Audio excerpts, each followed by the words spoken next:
안녕하세요. 전 60대 주부입니다. 얼마 전 아이와 함께 앨범을 정리하다가 가족 사진을 보게 되면서 이런저런 얘기들이 생각나서 사연을 몇 장 적어봅니다. 사실 이 얘기는 저의 아이들도 그리고 남편도 모르고 저만 가슴속에 품고 살았던 얘기라서 조심스럽기도 하지만 언젠가 한 번쯤은 누군가에게 꼭 하고 싶은 얘기였기에 용기를 내봅니다. 어린 시절부터 제 인생은 막말로 진짜 뭐 같았습니다. 부모가 저를 버린 건지 아니면 돈을 벌러 떠난 건지 정확한 이유도 모른 채 교회 목사님 손에서 자랐습니다. 감사하게도 목사님은 저를 중학생이 될 때까지 돌봐주셨고 목사님의 자녀가 태어나면서 저는 고아원으로 보내졌습니다. 이렇게 성인이 되기 전까지 고아원에서 지냈고 20살이 될 무렵 저는 최소한의 퇴소 비용을 받아 고아원을 나오게 됐습니다. 제가 공부 욕심이 많았다 보니 대학은 꼭 가고 싶었는데 낮에는 돈을 벌어야 하니 선택지는 야간 대학본이었습니다. 결국 낮에는 공장에서 일하고 밤에는 대학을 다니면서 겨우 대학을 졸업했고 그 뒤엔 반도체 공장으로 옮겨서 3교대 근무를 했습니다. 그런데 이렇게 살다가는 죽도 밥도 안 될 것 같아서 공장을 관두고 큰 맘 먹고 공무원 시험 준비를 시작했습니다. 다행히도 3년 동안 공무원 시험을 준비해서 30이라는 늦은 나이에 공무원 시험에 합격할 수 있었습니다.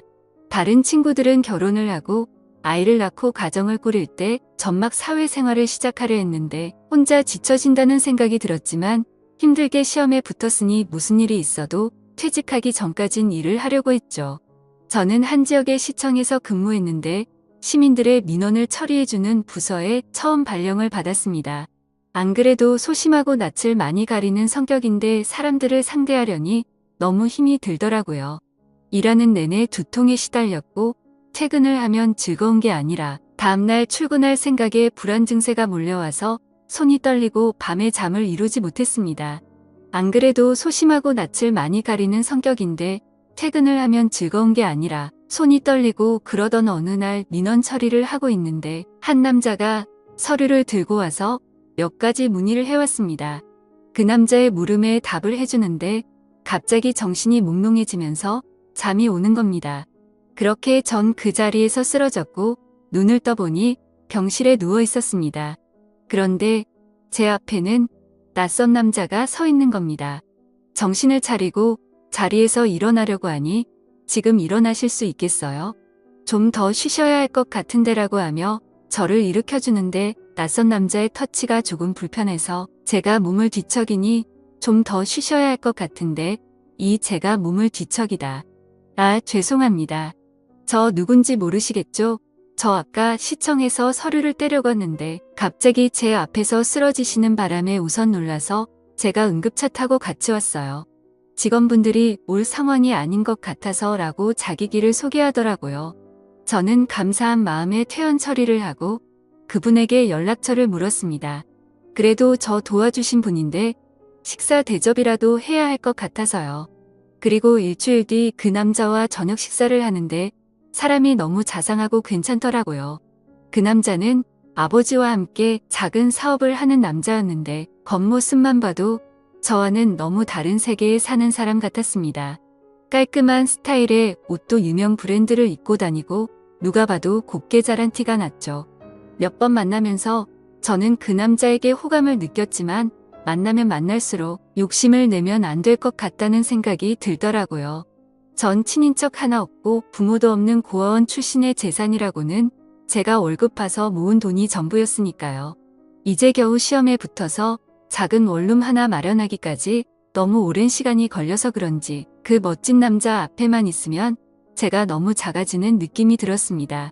하지만 그 남자와 한 달 정도 만나면서 몇 번이나 헤어지자고 얘기하려 했지만 도저히 용기가 나지 않았습니다. 그런데 하루는 남자가 집업일 하면서 잠깐 나와달라고 하더라고요. 남자는 차 안에서 저를 기다리고 있었는데 제가 차에 타자마자 저에게 입을 맞추더니 정식으로 연인이 되고 싶다고 하는 겁니다. 전 그 얘기를 듣고 펑펑 울어버렸습니다.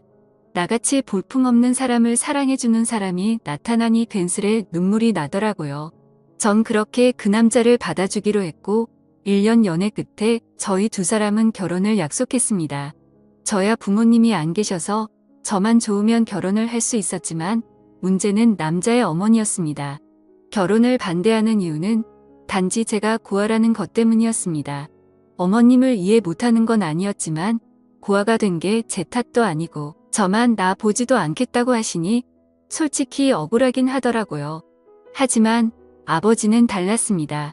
오히려 제가 고아로 자랐는데 혼자 공부해서 공무원까지 됐다고 하니 따구가 있어 보인다며 저를 먼저 만나보고 싶다고 하셨다는 겁니다. 이렇게 아버님과 처음으로 식사 자리가 마련됐고 저를 보며 환하게 웃어주셨던 미소가 아직도 생각이 납니다. 거기에 술이 한 잔 들어가니 저도 마음이 편해지고 아버님께서 저에게 도마를 놓으시니 마치 이 결혼을 정말 허락받은 것 같은 생각이 들었습니다. 아버님이 잘해주시니 저도 그만큼 해드리려고 정말 많이 노력했습니다. 결혼하기도 전이었지만 먼저 연락도 드리고 선물도 드리고 단둘이 만나서 식사도 하고 아버님은 그런 제가 정말 마음에 드셨는지 얼른 결혼식을 준비하라고 하시더라고요. 어머님은 자기한테 맡기라면서요. 결국 저희 두 사람은 아버님을 등에 업고 결혼식을 올릴 수 있었고 감사하게도 작은 신혼집까지 마련해 주셨습니다. 대신 조건이 있었습니다. 제가 몸이 많이 어약한 편이다 보니 아버님께서는 일을 관두고 남편은 애조하길 원하셨습니다. 대신 무슨 일이 생기면 본인에게 바로 얘기하고 책임까지 져주시겠다고 약속을 했지요. 저 말을 듣고 솔직히 고민을 안 했다면 거짓말입니다. 공무원이 되겠다고 고생한 3년이 주마등처럼 스쳐갔지만 저도 이제 남들처럼 가정이 생겼고 제 미래를 이 가족에게 바쳐도 괜찮을 것 같다는 생각이 들었습니다. 솔직히 남편 사업이 꽤 잘 되기도 했었고 적어도 돈 때문에 마음고생 할 일은 없어 보였기 때문이죠. 전 사직서를 제출했고 시댁 근처에 신혼집을 얻어 남편과 행복한 신혼생활을 보냈습니다. 하지만 점점 남편은 변해가기 시작했습니다. 누구보다 저를 사랑해 줄 것 같던 사람이 외박은 점점 잦아지고 연락도 잘 되지 않았습니다. 제가 조금이라도 잔소리를 하면 바로 손이 올라왔고 폭력을 쓰려 하더군요. 전 그럴 때마다 아버님을 찾아갔고 아버님께서는 저 대신 남편에게 쓴소리도 하고 혼을 내기도 하셨습니다. 그렇게 결혼 3년 차쯤 됐을까 드디어 사건이 터졌습니다. 점심때 친구와 만나기로 한 약속 장소는 남편 회사 근처였습니다. 친구와 점심을 먹고 남편이랑 커피 한잔하려고 휴대폰을 꺼내든 순간 전제 눈을 의심했습니다. 남편이 낯선 여자의 허리를 감고 길을 걷고 있더라고요. 멀리 있어서 흐릿했지만 분명 제가 아침에 챙겨준 셔츠에 신발 그리고 제 키까지 누가 봐도 남편이었습니다. 그 자리에서 남편에게 달려가 딱이라도 때리고 그 여자의 머리차라도 잡았어야 했지만 전 아무 말도 하지 못했습니다. 만약 이대로 이혼을 하게 되면 앞으로 어떻게 살아가야 할지 그저 막막하기만 했거든요. 그 일이 있고 난 뒤 남편의 바람은 더 과감해졌습니다. 대놓고 집 앞에 차를 세워두고 그 여자와 데이트를 하고 동네에서도 팔짱을 끼고 다니면서 부부 행세를 했습니다. 어찌나 유난들을 떨고 다녔는지 이미 동네에선 남편이 바람을 피고 있다는 소문이 파다할 정도였으니까요. 한 번은 동네에 부끄럽게 뭐하는 거야. 바람을 피려면 조용히 피던가 하고 먼저 한마디 던졌더니 황당하다는 듯 대답하더군요. 여자가 말이야 남편이 집에 오면 좀 살갑게 애교도 부리고 그래야지 목석처럼 앉아서 말 한마디 안 하는데 무슨 재미로 집에 오겠냐 안 그래? 저 말을 듣는데 기가 막히더군요. 마치 자기가 바람을 핀 이유가 저 때문이라는 것처럼 말을 하고는 문을 쾅 닫고 나가버렸습니다. 저는 저 말을 꺼내기까지 몇 날 며칠을 고민했는데 고작 돌아오는 대답이 저 따위라니. 이대로 집에 혼자 있으면 이대로 제가 죽어버릴 것만 같아서 누군가에게 위로받고 싶었지만 전화 한 통 걸 곳이 없었습니다. 전 결국 시댁에 모든 사실을 다 얘기했고 어머님은 남자가 사업을 하다 보면 그럴 수도 있는 거라며 그냥 잊고 살라고 하는 반면 아버님은 달랐습니다. 이 새끼 저 새끼 이대 담지 못할 험한 욕을 하시더니 남편에게 전화를 걸어 당장 집으로 오라고 하시더군요. 그날 밤 남편은 밤새도록 아버님에게 두들겨 맞았습니다. 마음 같아서는 당장 이혼이라도 하고 싶었지만 뱃속에 아이와 직장도 없는 제가 갈 곳이 없었기에 섣불리 이혼 얘기는 꺼내지도 못하겠다고요. 아무 말도 못하는 저를 보고 아버님은 허튼 생각하지 말고 신혼집 정리하고 여기로 들어와라. 내가 저놈은 무슨 일이 있어도 버릇을 고쳐놓을 테니 나만 믿고 들어와라고 하시더군요. 평소 아버님 말이라면 꼼짝을 못하던 남편은 일주일 만에 신혼집을 정리했고 저희 부부는 결국 시댁으로 들어오게 됐습니다. 아버님 말대로 시댁으로 들어오니 남편이 꼼짝을 못하더라고요. 그렇게 5년 정도 그 집에 살면서 아이도 출산했고 크고 작은 사건들은 있었지만 그냥 남들처럼 평범한 날들을 보냈습니다. 저는 평소처럼 아이를 어린이집에 데려다주고 집으로 돌아오는 길이었습니다. 깜빡하고 열쇠를 안 가지고 와서 밖에서 문을 두드렸는데 인기척이 없는 겁니다. 분명 어머님이 집에 쉴 시간인데 아무 소리도 들리지 않길래 어머님께 전화를 걸었지만 받지 않으시더라고요. 괜스레 불길한 예감이 들어 열쇠 수리공을 불러 문을 열었습니다. 그런데 현관문을 여는 순간 저는 너무 놀라서 제자리에 주저앉아 버렸습니다. 어머님이 가슴을 부여잡고 문 앞에 쓰러져 계시는 겁니다. 놀란 저 대신 열쇠 수리공이 119에 신고를 해주었고 응급차를 타고 가면서 가족들에게 전화를 걸었습니다. 안녕하세요. 전 60세 전화를 받은 가족들이 모두 병원으로 모였지만 이미 병원에 도착했을 때 어머님은 심장은 멈춰 있었습니다. 평소 혈관 질환을 갖고 계셔서 건강에 주의를 했지만 급성 심근경색으로 돌아가셨다는 얘기를 듣게 되었습니다. 너무 갑작스러운 죽음 앞에 가족들 모두 슬픔을 감추지 못했고 아버님은 어머님 손을 잡고 펑펑 우셨습니다. 그렇게 갑작스레 어머님이 돌아가시고 난 뒤 아버님의 건강도 급격히 안 좋아지기 시작했습니다. 신우들은 이미 결혼을 해서 아버님을 모실 수 없다는 입장이었고 제가 집에 있으니 요양보호사는 부르지 말자고 하더군요. 결국 전 아버님과 함께 살며 아버님의 수발을 들었습니다. 매니마다 식사를 챙겨드리는 것은 기본이었고 관절염이 심해지셔서 거동이 불편하신 아버님은 휠체어 생활을 하셨는데 화장실에 가실 때나 밖에 볼 일이 있으실 때도 항상 제가 아버님을 모시고 다녔습니다. 솔직히 처음 오면은 왜 내가 이런 일을 해야 하는지 싶은 생각에 도망치고 싶고 아버님이 원망스럽기도 했습니다. 돈이 없는 집도 아니고 누가 나한테 월급을 주는 것도 아닌데 자식들도 안 하는 걸 며느리인 제가 하고 있으니 가끔 투정을 부리고 화를 내는 저를 보면서 아버님도 제게 죄스러운 마음이 드셨나 봅니다. 제가 짜증을 내도 아버님은 저에게 미안하다는 말을 달고 사셨습니다. 하루는 제발 요양원으로 보내달라 사정하시는데 저 때문인 것 같아서 눈물이 다 나더라고요.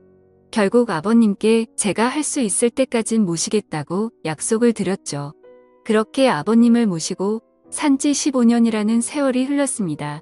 서로 살부비며 살다 보니 아빠와 딸처럼 정말 망역한 사이가 되었고 신기하게도 아버님이 점점 건강을 되찾으시는 게 눈에 보였습니다. 낮에는 저랑 같이 밖에 나가서 같이 산책도 하고 바람도 좀 쐬면서 즐거운 시간을 보내는 반면 밤만 되면 저랑 남편을 빤히 저를 쳐다보시기만 하고 묻는 말에는 대답도 하지 않으시더라고요. 그리고 새벽부터 일어나서는 방 안에서 혼자 어머님의 이름을 부르면서 막 울부짖기도 하셨습니다. 하루는 남편이 조심스럽게 먼저 제게 말을 꺼내더라고요. 여보, 내 생각엔 아버지 치매 같은데 좀 이상하잖아. 대답도 잘 안 하고 말도 잘 못 알아듣는 것 같은데 낮에 시간 될 때 당신이 모시고 병원 좀 가봐. 거참 노인네, 이젠 하다 머리가 말썽이네. 제가 치매 노인을 겪어본 적은 없지만 치매라기엔 아버님은 저와 대화도 잘하시고 장난도 잘 치셨는데 남편이 저렇게 얘기하는 걸 보니 맞는 것 같기도 하고 좀처럼 감을 잡을 수가 없더라고요. 날이 밝으면 아버님을 모시고 병원에 가야 하나 생각하고 침대에 누워 잠이 들렸는데 밖에서 인기척이 들리는 겁니다. 남편은 제 옆에 누워 코를 골며 자고 있고 인기척이라면 아버님뿐인데 뭐가 필요하신가 싶어 밖에 나왔더니 후다닥 방으로 들어가시더라고요. 그 다음 날도 또 다음 날도 아버님은 밤마다 제 방 앞에서 서성이시다가 제가 나오면 다시 방으로 들어가셨습니다. 왜 저러시는 건지 궁금하면서도 별별 생각이 다 들더군요. 어머님이 일찍 돌아가신 후로 외로워서 저러시는 건지 뭐가 필요하신데 말을 못 하시는 건지 저는 걱정스런 마음에 거실에서 아버님을 기다리기로 했습니다. 졸린 눈을 비비면서 아버님을 기다리고 있는데 새벽 1시가 넘어서야 아버님이 방에서 나오시더라고요. 그런데 이상하게도 저를 보고는 놀라지도 않으시는 겁니다. 제가 작은 목소리로 아버님, 뭐 필요한 거 있으세요? 저한테 말씀하세요. 라고 했더니 아버님이 제 옆에 앉으시더니 제 손을 꼭 잡으셨습니다. 그리고는 작은 소리로 뭐라고 하시는데 처음엔 무슨 말씀을 하시는 건지 이해가 잘 되지 않았습니다. 그런데 갑자기 아버님이 눈물을 뚝뚝 흘리시는 겁니다. 큰 소리로 울지는 못하시고 숨죽여서 우시는데 저까지도 눈물이 나더라고요. 저는 이유도 모른 채 아버님을 위로해드렸고 아버님은 힘들게 입을 여셨습니다. 희정아, 정말 고맙다. 내가 너한테 정말 고마워서 은혜를 어떻게 갚아야 할지도 모르겠다. 그리고 정말 고생 많았다. 내가 한 번은 꼭 말해야지. 생각을 했는데 정말 고생 많았다. 라고 말씀해 주시더라고요. 15년이 넘는 시간 동안 아버님을 모시고 살았지만 미안하다는 말뿐 고맙다거나 고생했다는 말은 한 번도 해주신 적이 없으셨거든요. 제가 아버님 앞에서 울자 아버님은 저를 꼭 안아주셨습니다. 그리고는 몇 시간 동안 이런저런 얘기들을 나눴지요. 그리고는 동이틀 무렵 아버님은 저에게 작은 종이 한 장을 보여주셨습니다. 그 종이 속에는 유언장이라는 세 글자가 적혀 있었습니다. 그리고 그 유언장에 적힌 내용을 보고 저는 깜짝 놀랄 수밖에 없었습니다. 아버님이 가지고 계신 재산의 일부만 남겨두고 모두 저에게 위임하고 싶다는 내용이었습니다. 가슴에 손을 얹고 저는 돈을 바라고 아버님을 모신 것이 아니라 정말 제 아버지라는 생각으로 아버님을 모신 건데 그 유언장을 보고 마음이 너무 무거워졌습니다. 아버님, 제가 이런 걸 바라고 아버님과 함께 지낸 게 아니에요. 아버님은 그냥 제 아버지나 다름없으시고 제가 잘해드린 것도 없는데 라며 말끝을 흘렸지요. 그럼 알지 내가 왜 그걸 모르겠니? 자식들도 다 마다한 걸 며느리인 내가 해줬으니 거절 말고 받아라. 내 평생 은혜를 갚으려면 이걸로도 많이 부족하다만 이렇게라도 해야 내 마음이 편해질 것 같다. 말씀하시고는 방으로 들어가셨습니다. 그 일이 있고 난 뒤 저 남편 아버님 모두 아무 일 없다는 듯 평범하게 지냈습니다. 저도 아버님도 그날 일에 대해서는 얘기를 꺼내지 않았지요. 그리고 3년 뒤쯤 아버님의 아침상을 차려서 방으로 가지고 들어갔는데 아버님께서 누워서 눈만 껌뻑껌뻑 하시는 겁니다. 아버님 일어나서 식사 드세요. 마늘 장아찌 좋아하셔서 그거 만들었어요. 하고 말씀드리는 순간 헛기침을 크게 하시더니 그 자리에서 숨을 거두셨습니다. 저는 아버님을 끌어안고 펑펑 울었고 결국 아버님의 인종을 지킨 며느리가 됐습니다. 아버님 장례를 치르고 물건들을 정리하는데 신우들이 집으로 몰려왔습니다. 아버지 유언장을 발견했다는데 신우가 갖고 있는 유언장에는 재산의 10%를 자식 셋이 나눠 갖고 나머지는 아버님께서 평생 후원해 오신 보육원에 기부하겠다는 내용이었습니다. 그 유언장을 보고는 세 남매는 아버님을 원망하는 곡소리를 냈고 그 모습을 보면서 저는 그 모습을 멀뚱멀뚱 바라만 보고 있었습니다. 물론 아버님이 제게 주신 유언장 얘기는 굳이 하지 않았지요. 어차피 제 돈도 아니었고 아버님께서 좋은 일에 쓰시겠다고 결정하셨으니 그 뜻을 따르는 게 맞다고 생각했거든요. 그리고 한 달 정도 시간이 흐르고 우리 집으로 웬 남자가 한 명 찾아왔습니다.